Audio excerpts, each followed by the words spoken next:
So what's happened is that through the implementation of the Federal Reserve System, the government has become vested in these bankers, and they get their money from the bankers. And so then they impose a tax on us, which makes us more slaves, makes it more difficult for us to survive, right? Giving them more profits. And now what's happened is that through the Federal Reserve System, the bankers have pretty much taken control of our government. It doesn't matter Republican and Democrat anymore, because they're both the same.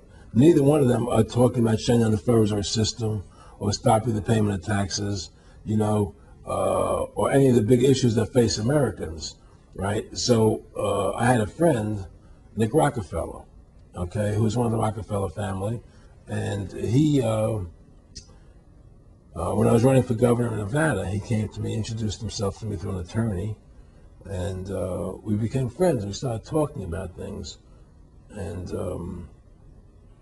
I learned an awful lot from Mr. Rockefeller. And one of the things that we used to talk about was the ultimate plan of the banking industry, what they wanted to accomplish. And the goals of the banking industry, not just the Federal Reserve System, but the private banks in Germany and England, all over Italy, all over the world, they all work together. They're all central banks, and they're all part of the Communist Manifesto. Central banking is one of the major planks of the Communist Manifesto. We talk about America being a capitalistic country, but yet at the same time we have a central bank that plans everything for us, right? And the graduated income tax is another plank of the Communist Manifesto, right? So right there you have two major planks of the Communist Manifesto that have been brought in because of the Federal Reserve System, okay? So the ultimate goal that these people have in mind is the goal to create a one world government run by the banking industry, run by the bankers, and they're doing it in sections. The European currency, the euro, and the European Constitution is one part of it.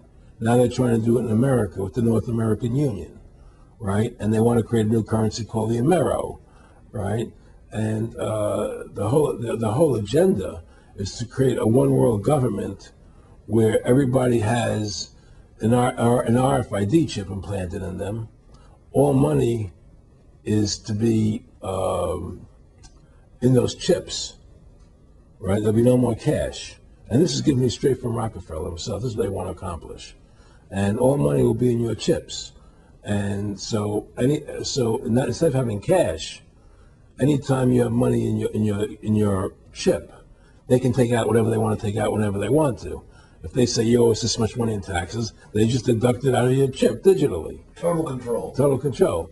And if you're like me or you, and you're protesting what they're doing, they can just turn off your chip.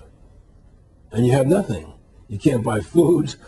You can't do anything. It's total control of the people. And that chip's connected to a database that has your purchasing records, what you do, Everything is in there, And so they want a one world government controlled by them, everybody being chipped, all your money in those chips, and they control the chips, and they control people, and you become a slave. You become a serf to these people. That's their goal. That's their intentions. Eric, can you be specific about when you met Rockefeller, how it happened in these discussions? I met Rockefeller through a female attorney I knew who called me up one day and said, one of the Rockefellers would like to meet you. I made a video called Mad as Hell, and he'd seen the video and wanted to meet me and knew I was running for governor of Nevada. So sure, I'd love to meet him. And I met him, and I liked him, and he was a very, very smart man. And we used to talk and share ideas and thoughts.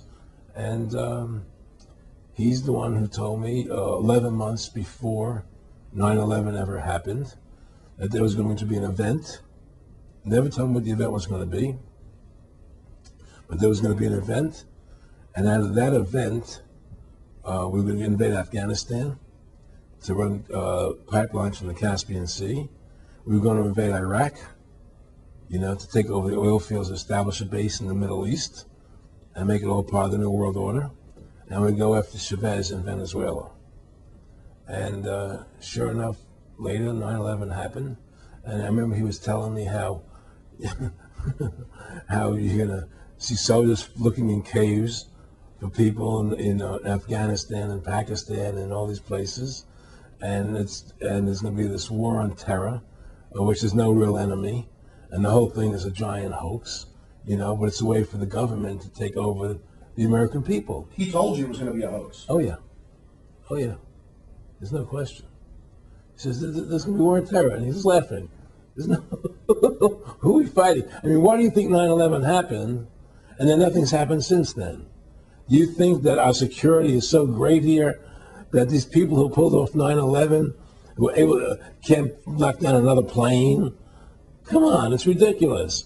9/11 was done by people in our own government and our own banking system to perpetuate the fear of the American people and to subordinating themselves to anything the government wants them to do. That's what it's about, and to create this war, this endless war on terror. And that's why and that was the first lie. And the next lie was going into Iraq, to get Saddam Hussein out with his weapons of mass destruction. That was the next lie. Now, specifically, this was a little over 6 years ago. This was 11 months before 9/11. Yeah. And Nick Rockefeller, who's a lawyer, he's become your friend over the previous years, and he's saying to you that there's going to be this big event, and then out of that we're going to have a war on terror, and it's just going to go on and on. Right. An endless war on terror without any real enemy. That you can never define a winner. And did he say that it's going to be perfect because you can't define an enemy? It just goes on and on? Because you can't define a winner. There's no one to beat, so it goes on and on forever. And they can do whatever they want. They scare the hell out of the American public. Look, this whole war on terror is a fraud. It's a farce. It's very difficult to say it out loud because people are intimidated against saying it. Because if you say it, they want to make you into a nutcase. But the truth has to come out. That's why I'm doing this interview. The fact of the matter happens to be that the whole war on terror is a fraud. It's a farce. There's a war going on in Iraq because we invaded Iraq. And people over there fighting, But the war on terror, it's a joke, And until we discover what really happened on 9/11 and who was responsible for 9/11, because that's where the war on terror emanates from. That's where it comes from. It was 9/11 that allowed this war on terror to begin. And until we get to the bottom root of 9/11, the truth of 9/11, we'll never know about the war on terror. Aaron, you said that he was, and I think it's important, and I know this about the Rockefellers from Dr. Dennis Cuddy and many others, who literally, you'll be 20 years old in a lunch line at college, and it was David Rockefeller. And they're experts at recruiting and getting what they call players, and that clearly he was, I don't want to make it specific and just get you to reiterate what you said last night about you got 30% of the vote, you were having an effect, you made mad as hell. They knew that you'd started the Constitution Party. Yeah. They knew that you were somebody who was taking action and getting things done. You'd already made some big films, had a lot of other successes. Right. So they were trying to recruit you, and didn't it come down to the point of, hey, we are here to recruit you, and don't worry, your chip's going to say, don't mess with us. This guy's don't touch. Yeah, yes, that did happen. Now, I was definitely being recruited. But it's more subtle than that. Well, in your words, just go through the process, and then what he said. Well, what it is remember, we were friends, and we used to go to my house a lot. We'd have dinner, we'd talk, and he'd tell me about business investments, how you get involved in, or they would help me with this business investment or that business investment. And was I interested in joining the Council on Foreign Relations? I would have to get a letter to join them, but was I interested in that? And just stuff, leading you on. And I used to say to him that I never really did that because that wasn't where I was coming from.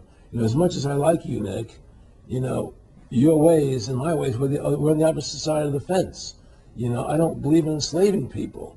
And he would come back with, "Oh, I do." Or? Well, it would be more like it's better for them. It's more like, how do I put it? It was like, what do you care about them? What do you care about those people? What difference does it make to you? Take care of your own life. Do the best you can for you and your family. What do the rest of the people mean to you? They don't mean anything to you. They're just serfs. They're just people. It was just a lack of caring, and that's just not who I was.